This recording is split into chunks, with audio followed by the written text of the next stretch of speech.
Hello anime lovers, स्वागत है आपका एनिमे एक्सप्लेन्ड चैनल पर। और आज हम देखेंगे विंड ब्रेकर सीजन 2 के एपिसोड नंबर 4 को। पिछले एपिसोड्स की लिंक आपको डिस्क्रिप्शन में मिल जाएगी। तो चलिए जानते हैं आगे की कहानी को बिना किसी देरी के। तो अब तक हमने देखा कि कील आर्क खत्म हो गया था। इसके बाद हम फुरीन स्कूल को देखते हैं, जिसमें अंजाई और बाकी लोग पहले जैसे ही मस्ती मजाक कर रहे थे और ये सब लोग खुश हैं। अंजाई अब नीरे से पूछता है कि साकुरा की क्या खबर है। नीरे बताता है कि वो तो उसके मैसेजेस भी नहीं देख रहा। सब सोचने लगते हैं कि साकुरा आज स्कूल क्यों नहीं आया, शायद वो अब तक सो रहा होगा। लड़ाई के बाद उसका मूड ठीक नहीं था, तो इन्हें उनकी चिंता हो रही थी। नीरे अब कहता है कि हम उसे कॉल ही कर लेते हैं, लेकिन साकुरा ठीक से बात नहीं करता और कॉल कट कर देता है। और अब नीरे सबको बताता है कि शायद साकुरा को जुकाम हो गया है और आवाज से वो काफी बीमार लग रहा था। स्कूल के बाद नीरे और सुओ साकुरा को देखने जाते हैं। नीरे को लगता था कि साकुरा का घर टाउन से बहुत दूर होगा, लेकिन वो तो काफी पास था। जब ये दोनों साकुरा के घर पहुंचते हैं तो वो किसी भूत बंगले जैसा लग रहा था और वो सोचते हैं कि ये जगह तो किसी एक इंसान के रहने लायक ही नहीं लगती। साकुरा के कमरे की घंटी काम नहीं कर रही थी, तो सुओ ऐसे ही दरवाजा खोल लेता है और अंदर साकुरा को आवाज लगाता है। इन्हें कोई जवाब नहीं मिलता, तो सुओ अंदर चला जाता है और नीरे से कहता है कि साकुरा बीमार है, तो हो सकता है कि वो हिलने की हालत में भी ना हो और उसके साथ कुछ बुरा हो गया हो। नीरे सोचने लगता है कि साकुरा मर तो नहीं गया, लेकिन तभी साकुरा आकर कहता है कि चिल्लाना बंद करो, वो असल में बाथरूम गया हुआ था। तभी साकुरा को चक्कर आने लगते हैं, तो सुओ उसे पकड़कर बेड तक ले जाता है और पूछता है कि साकुरा क्या सच में अकेला रहता है और उसके पास मेडिसिन है कि नहीं, और वो लोग उसके लिए बहुत कुछ खाने को लाए हैं। लेकिन साकुरा कोई जवाब नहीं देता। नीरे मन में सोचता है कि उसे यकीन नहीं होता कि साकुरा ऐसी जगह पर अकेला रहता है। वो बताता है कि साकुरा के लिए पूरी क्लास ने कुछ भेजा है। उन सबको उसकी चिंता हो रही थी और सभी ने उसके लिए गिफ्ट्स भेजे हैं, और क्योंकि वो अकेला रहता है तो उसे कोई हेल्प चाहिए हो तो वो इन्हें बता सकता है। साकुरा कहता है कि वो ठीक है, वो सो जाएगा तो अपने आप ही ठीक हो जाएगा। ये सुन अब सुओ बोलता है कि हमने गिफ्ट्स यहाँ रख दिए हैं, तो हमें अब चलना चाहिए। वो साकुरा को ख्याल रखने का बोलकर यहाँ से चले जाते हैं। बाहर नीरे सुओ से पूछता है कि हम इतना जल्दी वापस क्यों जा रहे हैं, क्या उसे साकुरा की चिंता नहीं है। सुओ बोलता है कि पता नहीं साकुरा के साथ क्या हुआ, लेकिन उसके रूम को देखने से साफ पता चलता है कि वो काफी टाइम से अकेले रह रहा है। वो अब नीरे से पूछता है कि अगर वो खो जाए और सिर्फ एक चीज चाहिए हो तो वो क्या लेगा।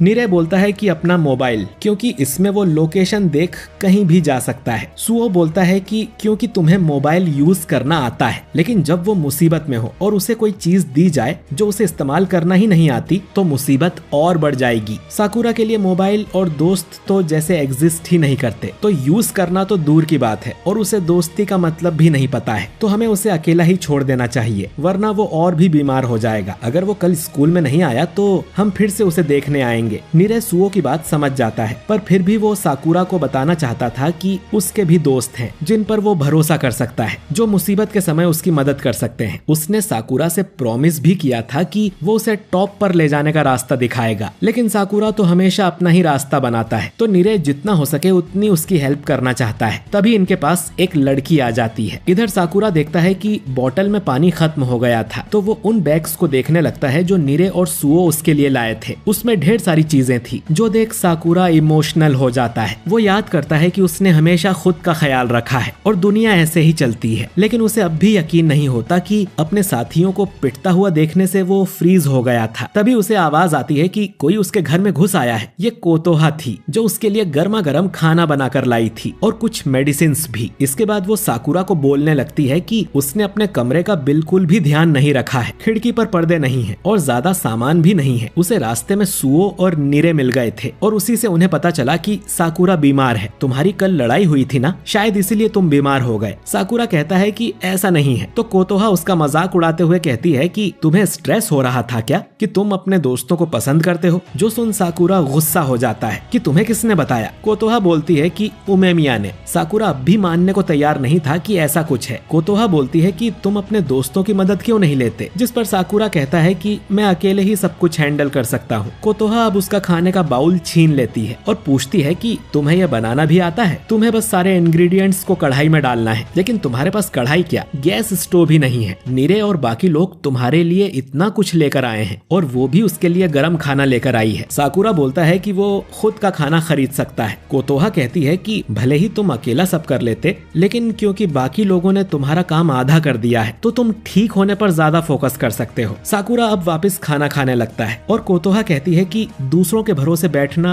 शुरू में थोड़ा डरावना लग सकता है। अगली सुबह तक साकुरा बिल्कुल ठीक हो जाता है और स्कूल जाकर पहले वो काजी से मिलता है। वो उससे कुछ पूछना चाह रहा था, लेकिन काजी की पूरी क्लास उनकी बातें सुनने आ जाती है, तो काजी और साकुरा किसी दूसरी जगह चले जाते हैं। साकुरा पूछता है कि कील से लड़ाई के समय उसे लगा था कि वो अकेले सब संभाल सकता है, लेकिन ऐसा नहीं था और आखिर में तुम लोगों को हेल्प करने आना पड़ा। लेकिन काजी तो अपने वाइस कैप्टन के भरोसे सब छोड़कर ऊपर लीडर से लड़ने चला गया था और अब भी वो उनके भरोसे क्लास छोड़ के आया है, तो साकुरा ऐसा कैसे कर सकता है। काजी अब एक कॉफी की बोतल निकाल के साकुरा को देता है और फिर स्कूल की छत पर आ जाता है और बताने लगता है कि वो दूसरों पर इतना भरोसा कैसे कर पाता है, क्योंकि वो अकेले सब कुछ नहीं कर सकता। साकुरा बोलता है कि इसका तो मतलब है कि तुम कमजोर हो, मैं ऐसा नहीं कर सकता। काजी अब उसके हाथ से बोतल छुड़ा लेता है और उस पे ग्रीन टी का लेबल लगा देता है और बोलता है कि इस पर ग्रीन टी लिखा है, लेकिन अंदर से ये कॉफी है। लेबल बदल देने से अंदर की सच्चाई नहीं बदल जाती। अंदर से तुम जानते हो कि तुम सब कुछ नहीं कर सकते और तुम्हें दूसरों की जरूरत है, लेकिन तुम उनकी मदद नहीं लेते क्योंकि तुम डरते हो कि लोग तुम्हें कमजोर कहेंगे। साकुरा अब सोचने लगता है कि उसे तो समाज ने दुत्कार दिया था, उसे फर्क नहीं पड़ना चाहिए कि कोई उसके बारे में क्या सोचता है। उन्होंने देखा है कि मैं कितना अच्छा फाइटर हूँ और मुझे ग्रेड कैप्टन बनाया है, लेकिन मैं उनकी उम्मीदों पर खरा नहीं उतरा। काजी बोलता है कि पता नहीं तुम खुद के बारे में क्या सोचते हो, लेकिन सबको पता है कि तुम एक बहुत बड़े डरपोक हो। जो सुन साकुरा चौंक जाता है कि लोगों को ये कैसे पता चल गया। काजी कहता है कि तुम ऐसे गला फाड़ के बार बार चिल्लाते रहोगे तो कोई क्या समझेगा, जैसे कुत्ते और बिल्ली हमें देखकर चिल्लाते हैं क्योंकि वो डर जाते हैं। काजी अब बोलता है कि उसने सुना है कि इस छत पर भूत आते रहते हैं। एक लड़का यहाँ रात को आया था, उसने वहाँ कोने में एक औरत को खड़े देखा था जिसने एक वन पीस ड्रेस पहनी थी, लेकिन जब वो उसे अगले दिन चेक करने आए तो देखा कि एक प्लास्टिक बैग एक डंडे में अटक गया था। साकुरा बोलता है कि उसे लगा होगा कि वो भूत है और फालतू में डर गया। काजी कहता है कि सही कहा, तुम्हें लगा कि लोग तुम्हें पसंद नहीं करते और तुम फालतू में डर गए। किसी को नहीं पता कि कोई तुम्हारे बारे में क्या सोच रहा है, लेकिन तुम्हारे दोस्त ये जानने के बाद भी कि तुम डरपोक हो तुम्हारे साथ खड़े हैं। उन्हें इससे मतलब नहीं कि तुम क्या कर सकते हो, उन्हें सिर्फ तुमसे मतलब है, तो उसे भी उन लोगों पर भरोसा करना होगा। तभी उमेमिया पीछे से ताली बजाने लगता है क्योंकि वो और हिरागी कब से यहीं खड़े थे। उमेमिया कहता है कि क्या स्पीच दी है काजी, मजा आ गया, तुम तो बहुत बड़े हो गए। और ये देख काजी शर्म से सफेद हो जाता है और उमेमिया अपना मुंह बंद ही नहीं कर रहा था, तो काजी उसके मुंह पर एक जोरदार मुक्का जड़ देता है और फिर यहाँ से भाग जाता है क्योंकि उसने बोफुरीन के लीडर को जो मारा है। उमेमिया फिर से बोलता है कि